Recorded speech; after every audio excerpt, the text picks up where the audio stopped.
This is Jennifer Valentine-Miller at Healing Relations PR, and welcome to my Media Hub. The radio station with a message and with music and talk media that is good for the soul. With all the devastation taking place in Israel, a lot are asking, will there be a time for celebration and remembrance? During Hanukkah, Jewish people will light a menorah, which is a 9-branch candelabra. The menorah holds 9 flames, one of which is a shamash, a tendant, which is used to kindle the other 8 lights.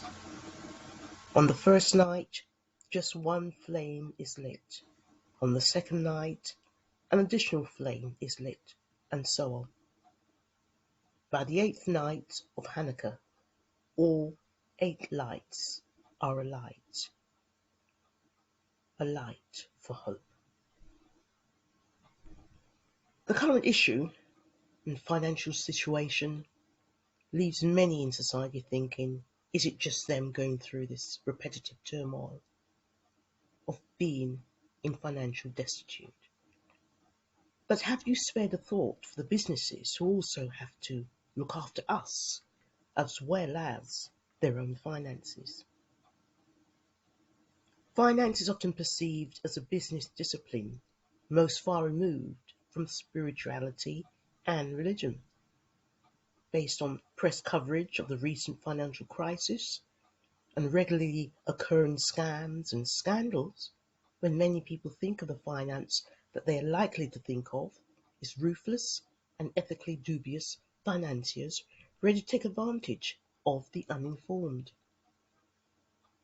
Most business students associate finance with impersonal numbers, complex formulae, and decision rules devoid of ethical or value judgments.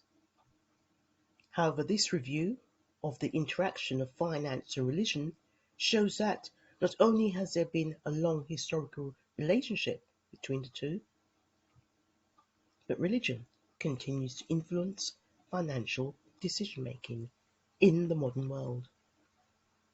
Historically, religious-inspired regulation limited financial activities in the modern world. Religious preferences have prompted new banking and mutual fund investment products and continue to affect how corporate leaders make specific investment and financial decisions. From a business perspective, this suggests that business leaders and investors should be aware of how their own religiosity-inspired biases and preferences and those of the people they employ or to seek to do business with may impact their financial decisions. Such an understanding will improve business leaders over financial decisions, help them to better manage their own employees, and more effectively market financial products to their customers, just as the celebration of religious holidays present unique commercial opportunities.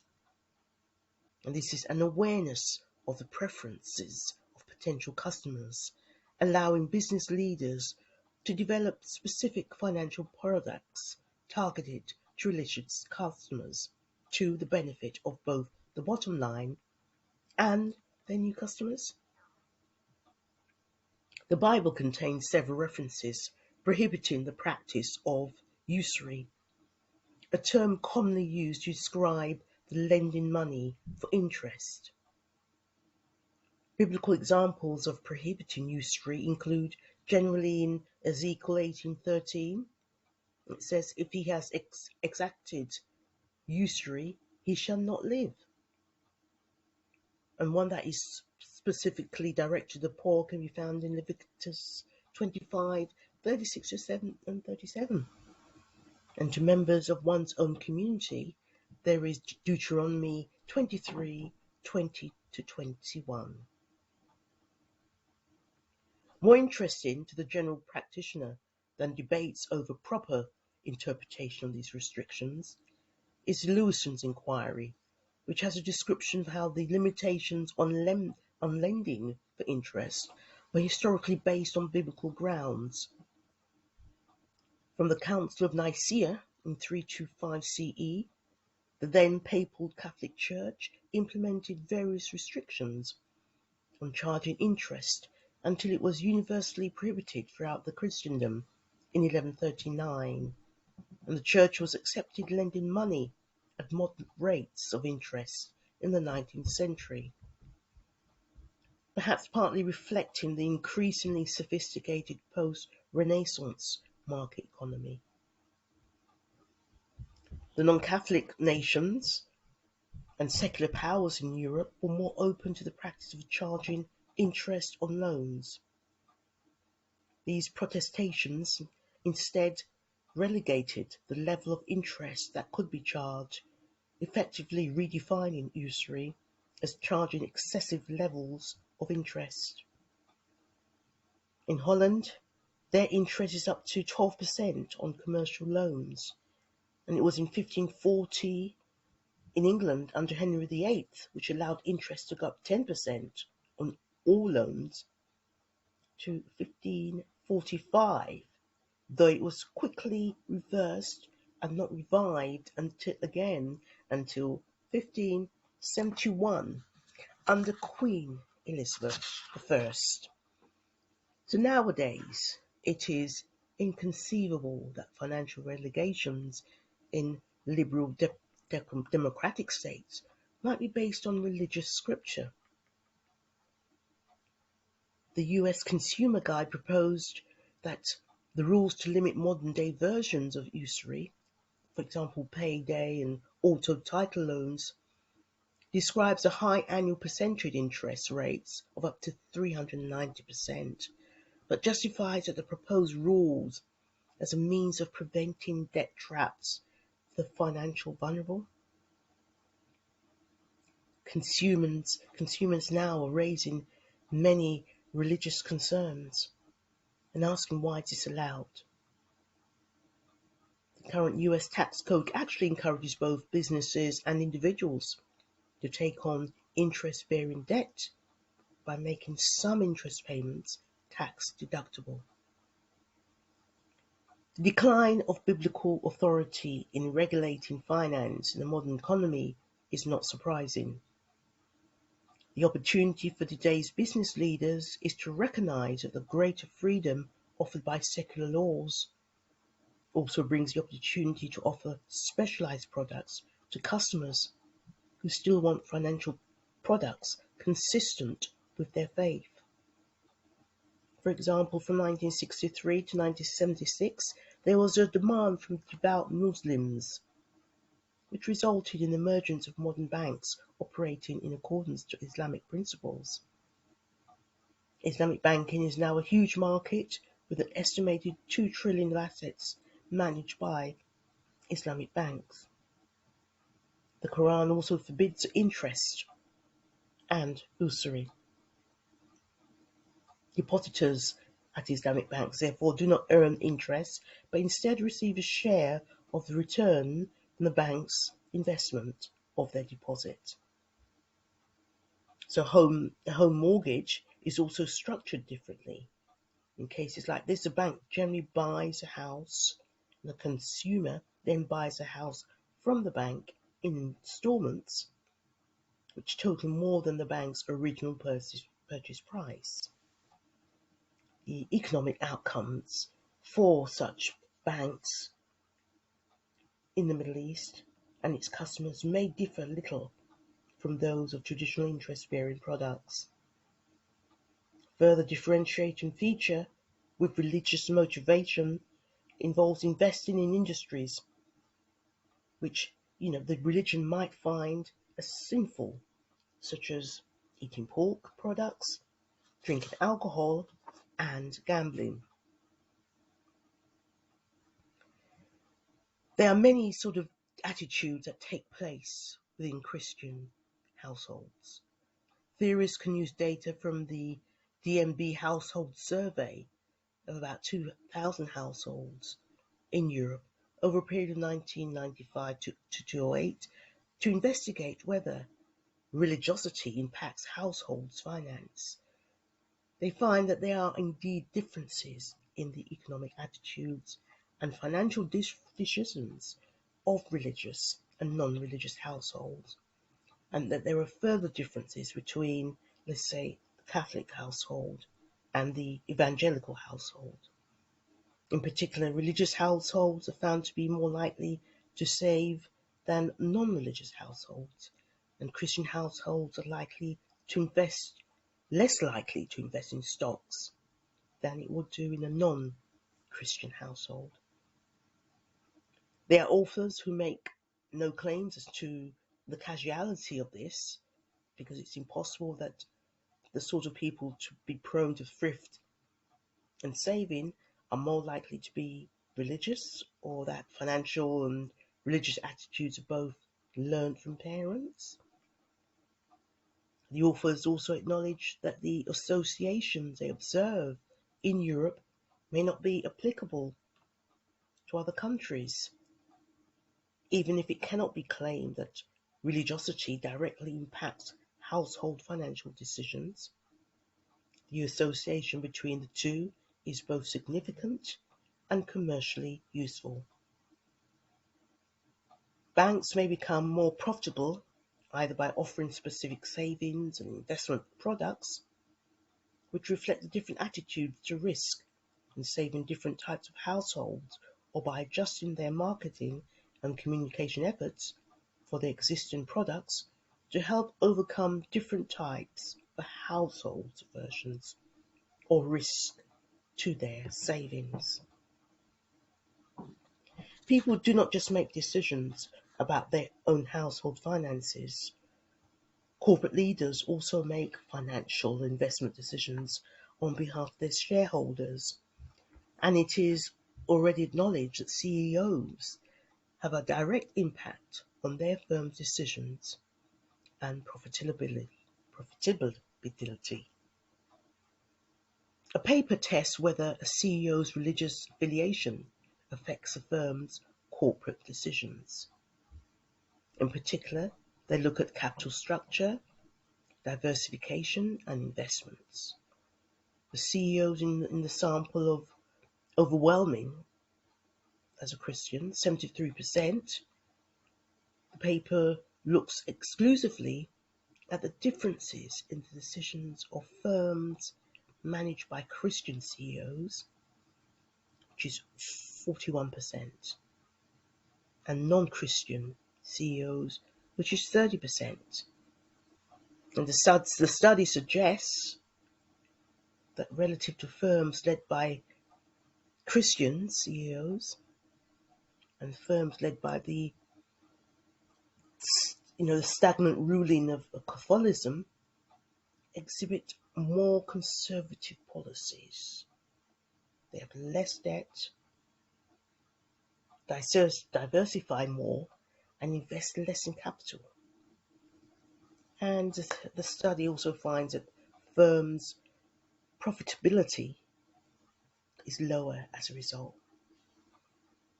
And this is just according to recent research. And the study controls for many factors and performs clever econometric tests to show that these specific decisions are likely the result of a CEO's religious beliefs. I know as Christians that we are really concerned about the lending aspect and relying on credit cards. But if we have a mentality that debt needs to be paid back, then we are in right standing as Christians on those grounds. So to demonstrate the causality that the authors use and to make this statement, there was a certain council, religious council in 1962-65, which is convened in order to consider how, for example, the most richest church, which is the Catholic Church in Vatican, should respond to the modern world. It prompted debate about doctrine and practices throughout the church, and this very rare event had a profound impact on their followers' views and understanding of the religion, how this had no impact on non-Catholics. So SRI, which is socially responsible investment, sometimes is negatively seen as sinful. Investment where activities, even they may also be positively screened and green, and could be a socially positive investment activity, it still believes that the profits gained by this are unethical. And the authors of Feroz, Monoz, and Vargas studies that they're unconfirmed that managers of religious mutual funds do not perform as well as managers who do not limit the investment based on religious consideration. In other words, investors in religious mutual funds accept lower returns as a price of not investing in sinful industries, which is the bottom line. And smart business leaders will recognize the universal applicability of this result. Religious consumers will pay a premium for products which are consistent with their values. It has been greatly considered how a leader's religiosity can impact the decisions taken on behalf of the firm's shareholders. The firm's reporting and accounting policies are intended to do better by informing its shareholders about how well a CEO is managing their firm, and that is known as accountability. And these policies are implemented by people, and it's not unreasonable to consider whether religion might impact a firm's financial reporting. It's difficult to find publicly available information on the religiosity of managers and their employers. We do have small businesses who feel that maybe the gospel could be not only a barrier but a limitation. And such businesses are asked to more reach out to the community so that the community can provide business themselves. So there are such firms that use different proxy for potential earning managements, and they are associated with high levels of real earning managements. And there are some Christian religious groups that have just, as we've just spoken about, who are at the top end of that. But taxes, again, need to be paid. Interestingly, they conclude that religious social norms present a mechanism for reducing costly agency conflicts, particularly when other external monitoring is low. In other words, they suggest that when there is concern that managers might not always make decisions in the best interest of their customers, we call them shareholders, religious social norms may act as an alternative to costly and intrusive oversight. So the religious identification of individuals has an observable impact on household financial decisions and corporate investment decisions. This can have a direct impact on financial returns and risk. It has been shown that the religious denomination with a CEO might not carry as much high risk.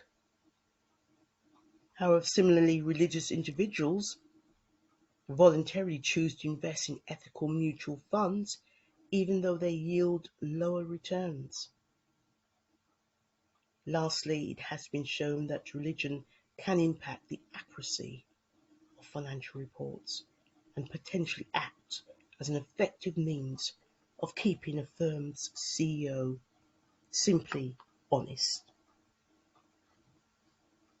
So what does it mean for business leaders and investors, especially if they are Christians.